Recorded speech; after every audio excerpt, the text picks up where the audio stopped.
Hi, welcome to Aromahead Institute. I'm Andrea Bouget, and I am so happy to have you here on this webinar with me. We're going to make a pain-relieving massage blend. Actually, it's a butter that we're going to melt on the stove, and it's going to be remarkable for your clients for pain, for relieving pain. So there's a few steps. The first thing that we're going to do is we're going to melt beeswax and coconut oil together to make the butter. The beeswax is phenomenal for hardening the coconut oil so that it is the perfect texture to apply to a painful sore area. So the recipe is 1 ounce of beeswax to 6 ounces of coconut oil. So let's get started. We're gonna put the scale on, and I'm gonna put a little bucket on for the beeswax and then tare it so that it's not accounting for the weight of the bucket. So now the weight is 0. And I'm going to add 1 ounce of beeswax. Oops.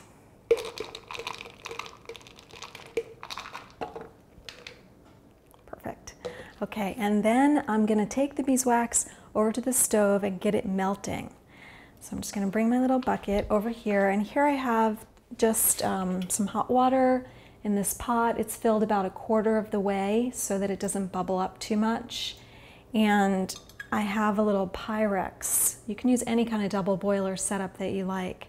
I'm just gonna place the Pyrex right here in the pot with the handle out so the handle stays nice and cool.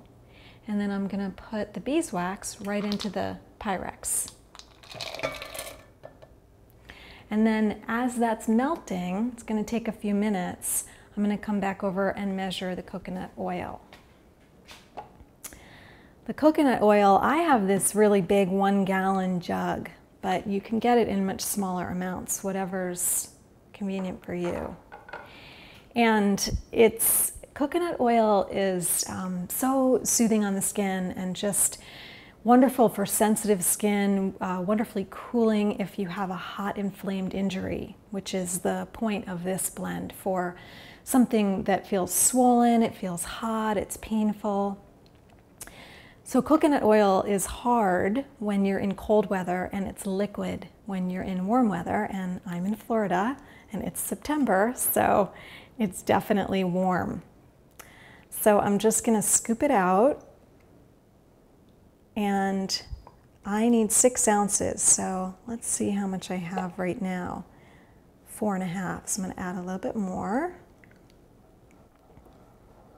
Almost 6. There we go. Perfect. Okay, and then as the beeswax is melting, I can add the coconut oil to it because coconut oil is really stable at high heat. And so I can just bring it over to the stove. I have a little spatula, and I'm just going to add the coconut oil right into the beeswax.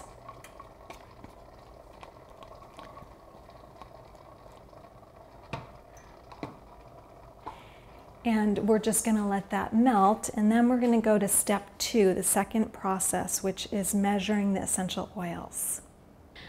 So we're going to use 3 essential oils in this topical pain blend. And you know, the butters, the coconut oil and the beeswax, they're going to contribute to cooling and be very skin nourishing. The essential oils are what's going to really seriously reduce the pain that's happening and inflammation. So we're going to use peppermint essential oil, which is an amazing analgesic and anti-inflammatory.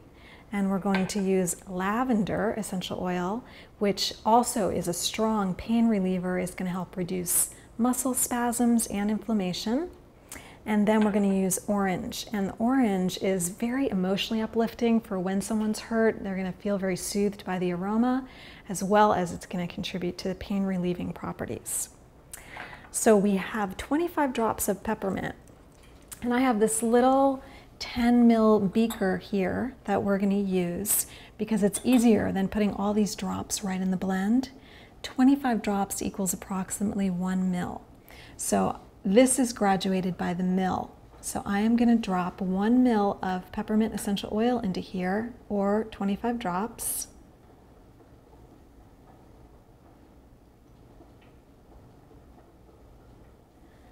That's great. And then I'm going to add 50 drops or 2 mils of the lavender. So we have 1 ml peppermint, and now we're going to go to 3 mils total in the beaker. This smells really good.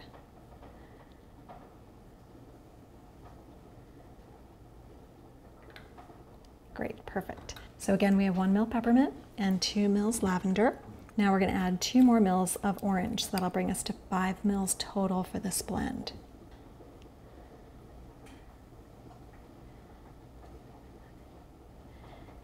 And when you do this, you'll see that the blend of essential oils will sort of change colors, because actually these essential oils are different variations on clear to slightly cloudy to yellow. So now we have our whole blend for the butter. And we're gonna go to this third step, which is to add the essential oils into the hot wax and coconut oil. So our beeswax and coconut oil is melted, and I'm just gonna grab a little stirring rod. I have a little pink flamingo since we're in Florida. And I'm gonna give it a little stir. And then I'm gonna just bring it over to my jars. And when I lift it out, the handle's not hot because it's been outside of the pot, but I'm just gonna wipe off the bottom so I don't get any hot water dripping, and turn off the stove. And then I'm just gonna bring it over to the counter where I'm going to add the essential oil. So I'll grab another stirring rod, and these are just glass stirring rods. And I have my essential oil, and I'm going to pour my essential oil into the hot liquid and give it a stir. And then I'm going to be ready to pour into my jars.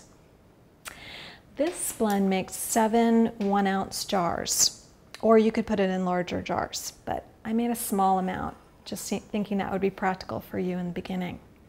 So I'm going to pour right into these little jars, and I like this size jar a lot because your clients can try the blend, and once they see how effective it is, then they're bound to ask you if they can purchase a larger amount.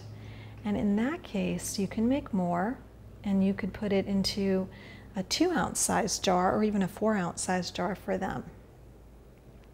But it's nice to start with these little ones.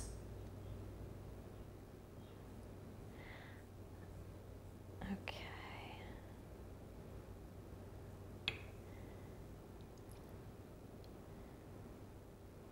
Perfect. I have a tiny bit left, so I can add it into some of the other jars that I didn't fill up quite as much. Great. Now I'm going to cover the jars pretty quickly because I don't want the essential oil to evaporate too much. So I'm just going to put the covers on the jars. And I'm not really turning them or moving them. I'm just covering them so that the oil doesn't evaporate.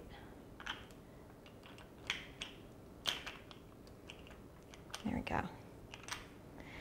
And they'll be solid surprisingly soon. It only takes a few minutes for them to get solid, and then I usually wait maybe half an hour or so before I use them, but they're nice and solid, and it's a beautiful texture, really easy to rub on to, you know, maybe like a sore, painful shoulder or a hurt elbow or a sprained ankle or an injured knee. They're just wonderful for reducing pain and inflammation. So we turned the camera off for a couple minutes to let the blend harden, and now it's solid. It was about 5 minutes, it took to solidify, and you have this really beautiful body butter that is a great texture and feels really silky when you apply it. It smells amazing. Wish you could hop right in here with me and smell that. And you're all set to use it. 5 minutes.